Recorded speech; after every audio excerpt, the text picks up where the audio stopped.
এই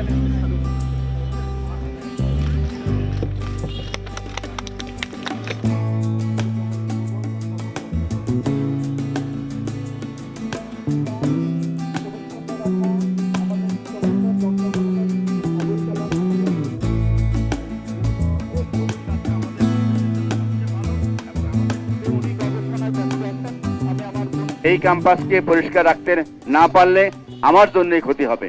এর জন্য শুধু ধুলাবালি না, পরিবেশ দূষণ মানে হচ্ছে শরীরে অনেক যে ভাইরাস চলে আসে। শরীরে ভালো থাকার জন্য এই পরিষ্কার পরিচ্ছন্নতা একটা অংশ।